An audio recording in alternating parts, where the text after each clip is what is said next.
प्रयागराज से भगवान राम के वनवास के पथ पर आगे बढ़ने के समय सुजावन देव के घाट से चित्रकूट की ओर प्रस्थान के पथ पर एक बहुमूल्य स्थान पर भगवान श्री राम के पद चिन्ह मिलते हैं, जिसे रशियान के नाम से जाना जाता है। इस स्थान के विषय में एक कहानी और भी है कि ऋषि दुर्वासा के श्राप से मुक्ति पाने के लिए जब इंद्र को कोई उपाय नहीं मिल रहा था, तभी याहिंस लगभग 15 कोस दूर नीमचक में नारद जी ने इंद्र को नीम के पेड़ के नीचे तपस्या करने के लिए कहा था। भगवान राम ने यहाँ पर महादेव के कुल 7 शिवलिंग को पूजन किया और सीता माँ ने सावन माह के कारण 4 शिवलिंग को पूजन किया था। इसलिए इस क्षेत्र का महत्व सावन माह में काफ़ी सिद्धकारी है। उसके बाद ऋषियान का यह पर्वत अघोरी तंत्र साधक और नागा साधुओं के तपस्या का केंद्र बना रहा। चंदेल और बघेल राज काल में इस जगह कई स्थापत्य और मूर्ति कला के कई सबूत प्राप्त हुए हैं। पहाड़ी कंदराओं के बीच बने इस मंदिर को देखने पर इसके पौराणिक पर विश्वास स्वयं ही होता है। मंदिर के अंदर सूर्य की रोशनी के अलावा और कोई व्यवस्था नहीं है। शिव के जलाभिषेक के लिए धरातल जलीय व्यवस्था है, जिसका पानी 12 मास 24 घंटे लगातार बहता है, जबकि आसपास का क्षेत्र गर्मियों के मौसम में पूरी तरह सूख जाता है।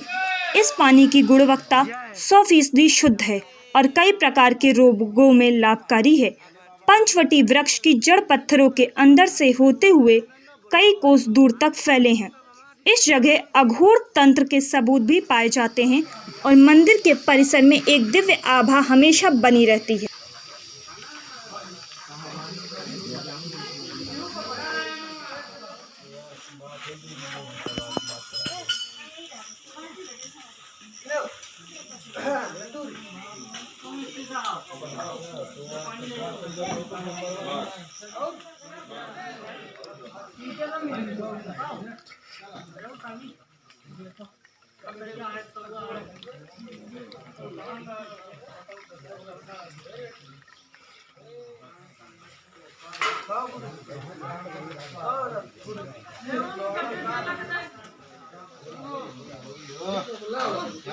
नीचे जाओ।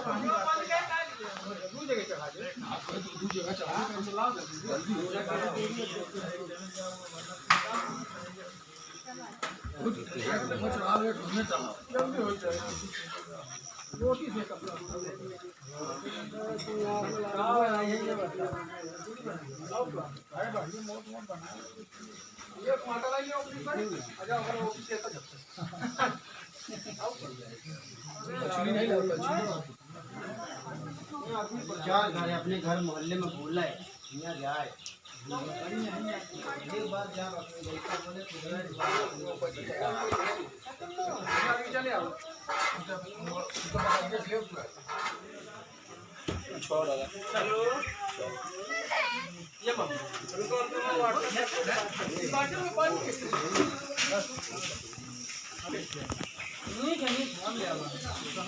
अरे अंदर से ले आवा है, वो मुंह से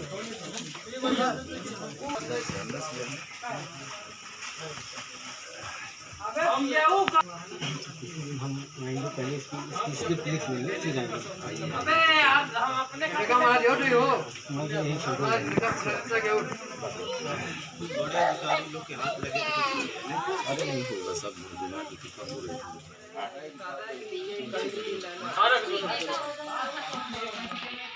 एक जगह तीन जाना ना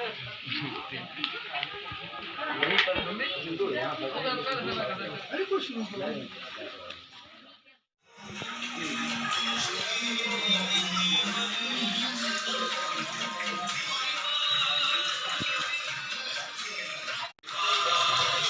ये शिवलिंग कितनी प्राचीन है? ये अति प्राचीन शिवलिंग कही जाती है और भगवान प्रभु श्री रामचंद्र जी जब चित्रकूट में वनवास काल में आए हुए थे, उस दौरान यहाँ आ करके उन्होंने यहाँ पर भी देवी देवताओं की मूर्ति और पूजा पाठ करके इन शिवलिंगों की पूजा किया है। उसी काल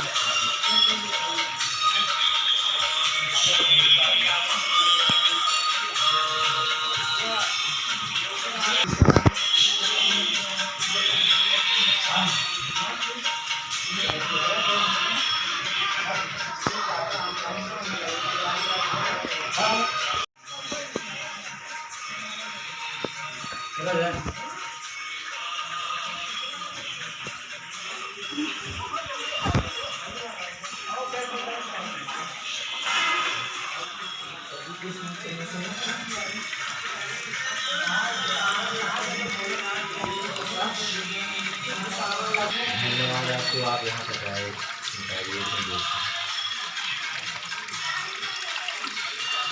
ये शिव गंगा बताते हैं, ये अद्भुत है। आप ये स्वयं देख सकते हैं कि ये जहाँ से ये आ रहा है वहाँ तक तो दिख रहा है, लेकिन फिर इसके बाद पता नहीं चलता कि अब कहाँ से आ रहा है। तो ये अद्भुत अलौकिक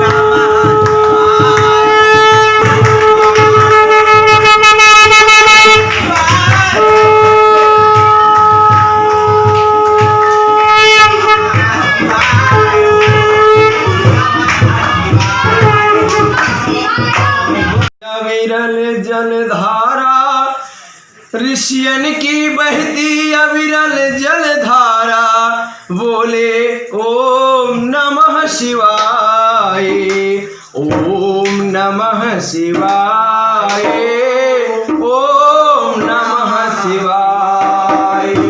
कल कल बहती हरे हरे बहती, कल कल बहती हरे हरे बहती, झर झर बहती, कल कल बहती झर झर बहती, ऋषियन की अविरल जलधारा, बोले ओम नमः शिवाय, ओम नमः। हम लोग ऋषियन धाम में खड़े हैं। ऋषियन धाम का ये महत्व माना जाता है कि भगवान श्री राम सीता और लक्ष्मण के साथ जब वनागमन के लिए निकले और वनवास के लिए वो चित्रकूट की तरफ बढ़े, तो पहले उन्होंने राम जानकी के बाद वो आके रुके इमिलियन, वहाँ से होते हुए वो सीधे सीधे यहाँ पे आके रुके और यहाँ पे शिव जी के मूर्तियों की स्थापना की। यहाँ पे कुल 11 शिवलिंग हैं और इन सभी शिवलिंगों को अगर देखा जाए तो कोई भी शिवलिंग आज से 5000 साल से पहले की नहीं है।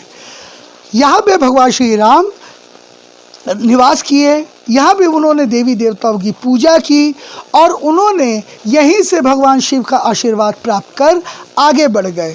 आइए हम आपको दिखाते हैं कि यहाँ पे रामायण कालीन जो मूर्तियाँ यहाँ पे देखी जा रही हैं, ये अपने आप में काफ़ी आश्चर्य करने वाली बात है कि विष्णु का वाहन रूप, हनुमान जी का रूप, ये सभी यहाँ देखने को मिलता है। सामने भगवान श्री राम का चरण पतिका पड़ी हुई है।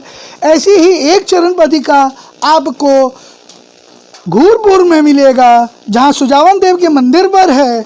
इसके बाद उस यहाँ पे आपको दूसरी चरण पतिका देखने को मिलेगी। अब आप देख सकते हैं कि ये हमारे बगल में ये जो मूर्तियाँ देखी जा रही हैं, ये 6ठी शताब्दी ईसा पूर्व की है। लगभग आज से 2600 साल पुरानी ये मूर्ति कला थी। ये गुप्त और हर्षवर्धन काल के मूर्ति कला है, जिसमें खजुराहो की पूरी झलक आपको दिखती है।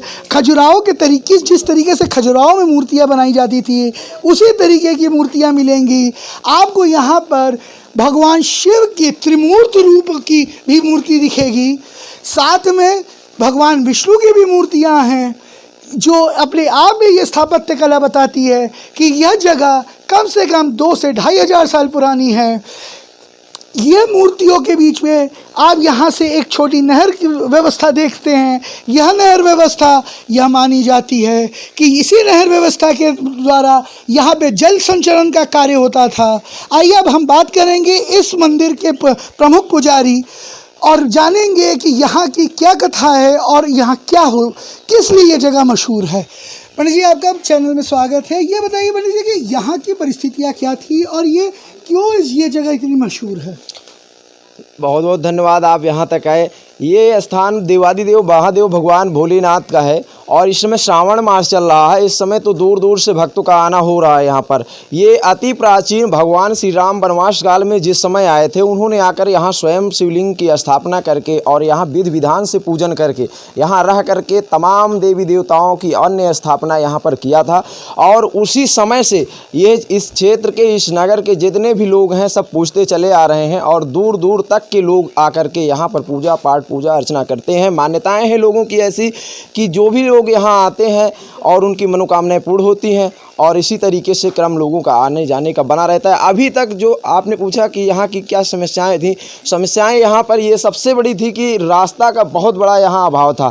अब रोड बन गई है इनके कृपा से और अब लोगों को यहाँ आसानी से आना पड़ता है। यहाँ लाइट की असुविधा विशेष है, यदि अगर लाइट यहाँ आ जाए तो और भी ठीक हो जाएगा।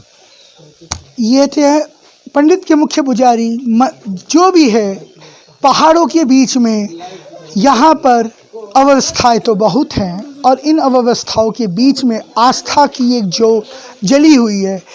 इस जगह पर यह भी माना जाता है कि भगवान शिव के अघोरी रूप की भी तंत्र साधना की जाती है। दूसरी शताब्दी तक इस स्थान पर अघोरियों का वास रहा है और जिस वजह से यह पूरी क्षेत्र गुफाओं के बीच में है और ये यहाँ पर किसी भी प्रकार से किसी की रोशनी व्यवस्था नहीं है। यहाँ पे एक अचल और आंतरिक जलीय व्यवस्था है जिसमें माना यह जाता है कि पूरे क्षेत्र में भी अगर पानी ख़त्म हो जाए तब भी यहाँ पे पानी कभी ख़त्म नहीं होता और निरंतर सतत यहाँ पानी बहता रहता है। अगर ऐसी प्राचीन मान्यताओं और चमत्कारों का यह स्थान है तो इन स्थानों का विकास होना चाहिए। धर्म आखिर पहाड़ों में बसता है, कंदराओं में बसता है और वहीं से ऋषि मुनियों ने ज्ञान प्राप्त कर हमें ज्ञान दिया।